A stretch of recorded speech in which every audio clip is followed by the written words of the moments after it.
Olá! Vamos conversar hoje sobre Graciliano Ramos e a segunda geração do modernismo, que é a geração de 30. E assim, vem comigo. Olha só, o Graciliano Ramos nasceu no final do século XIX, numa cidade do interior do Alagoas. E ele, inclusive depois lá pra frente até vai ser prefeito, mas a gente vai falar disso um pouquinho mais. Ele é um cara que foi um expoente da segunda geração do modernismo, que é a geração de 30, que é a geração que vai falar sobre o realismo, mas um realismo muito social, um realismo crítico, um realismo muito vinculado aos movimentos sociais, aos partidos de esquerda, ao Partido Comunista, um realismo que vai colocar o dedo na ferida, que é a discussão sobre a miséria no Brasil, sobre a seca, sobre os problemas que abatem os seres humanos que vivem na miséria e vítimas da desigualdade social. Então a gente vai ter aqui, com Graciliano Ramos, um monte de livro que vai discutir essa questão da desigualdade, da tristeza e da pobreza. O Graciliano começou escrevendo em jornais. Ele era jornalista, cronista, e aí, gente, em 1933, ele escreve o primeiro romance dele, que chama Caetés. Caetés já é um romance que fala sobre a seca, mas ele tem muita relação com a infidelidade, traição, um personagem que não aguenta todas essas questões e suicida no final. E aí ele vai aumentando, né, a questão do regionalismo, aumentando esse apontamento à desigualdade social, quando em 34 ele publica um romance chamado São Bernardo.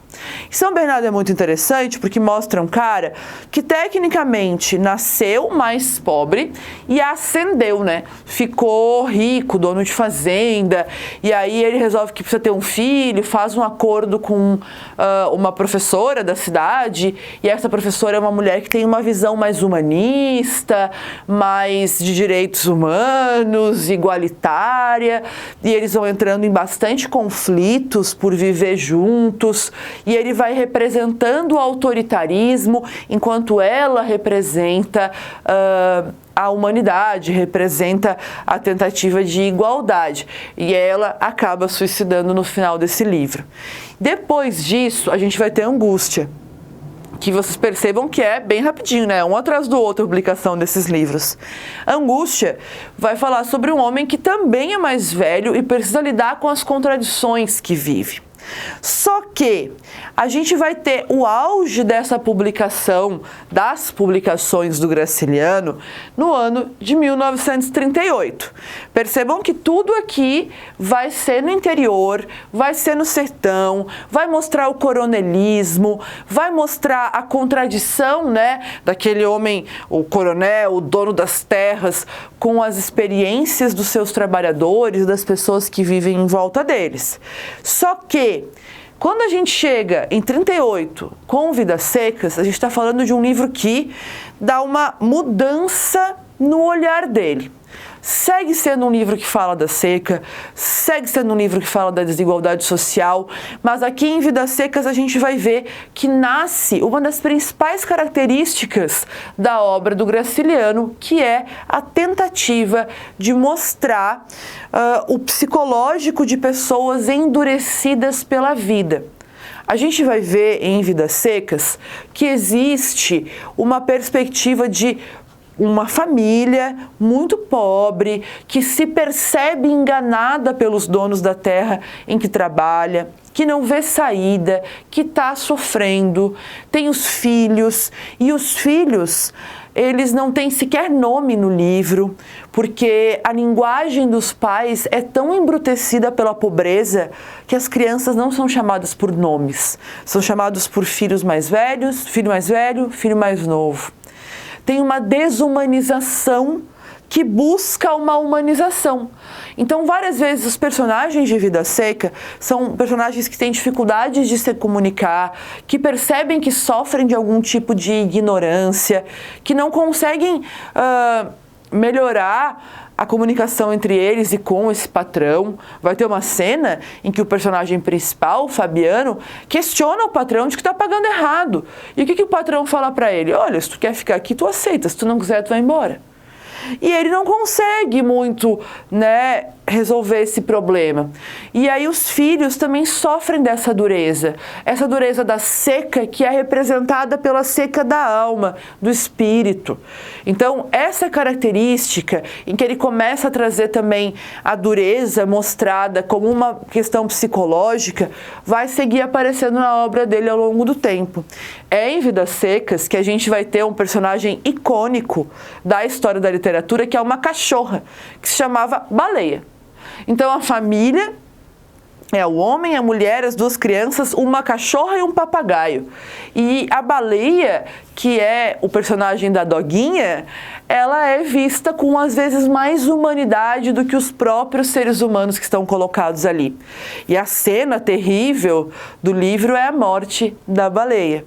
Então isso é uma coisa bastante impactante, porque ele vai discutindo as questões psicológicas com os questionamentos de humanidade e colocando aí a denúncia social em relação à seca e à desigualdade. E a partir disso, né, a gente pensar dessas produções do Graciliano da década de 30, né, de 1930, que representam a geração do modernismo, dessa segunda geração, que é a geração crítica, a gente vai ter aqui algumas características que são importantes ressaltar. Porque o Graciliano, apesar de ser um cara que faz muita descrição de paisagens, e isso está dentro da caracterização da geração de 30, pela necessidade de mostrar aquele espaço onde as pessoas estão sofrendo com a seca, ele vai ter uma linguagem mais rápida, mais direta, simples. Algumas vezes os diálogos dos personagens criados pelo Graciliano são até brutos, algo como se a gente fosse passando uma faca, assim, nas palavras e embrutecendo os diálogos. E aí tem as descrições, tem essa linguagem mais simples e é óbvio que vai ter o regionalismo, né? A gente está falando de romances que estão colocados dentro do sertão e às vezes em algumas capitais ali do Nordeste. Para além disso, tem essa psicologia, que é essa tentativa de mostrar o que sentem os personagens, mas que muitas vezes os personagens em si não conseguem falar sobre isso.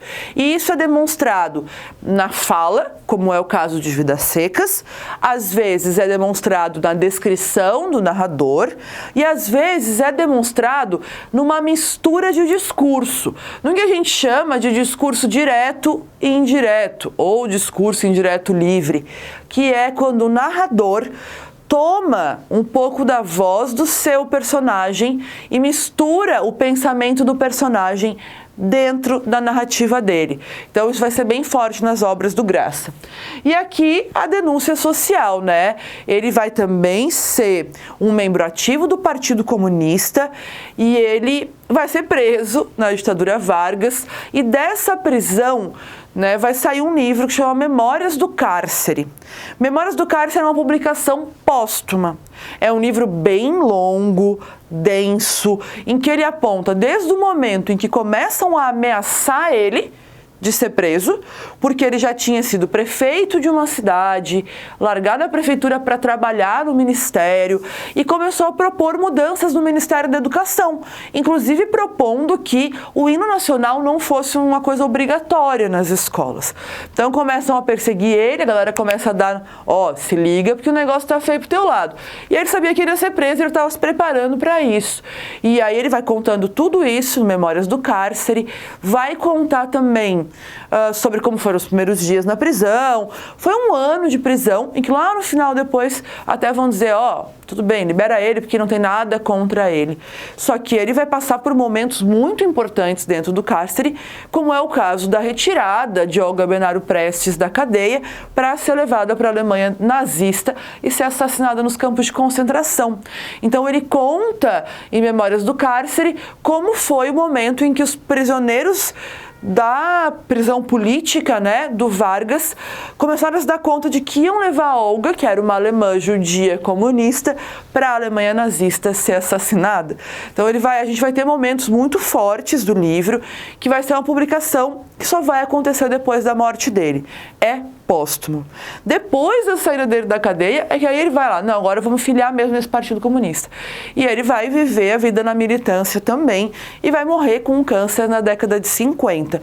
Mas a obra dele marcou toda a geração de 30, porque para além de fazer, né, usar essas características, ele arrisca nas análises psicológicas que vão ser super importantes a partir da década de 40. Certo, gente? Um beijo, até mais!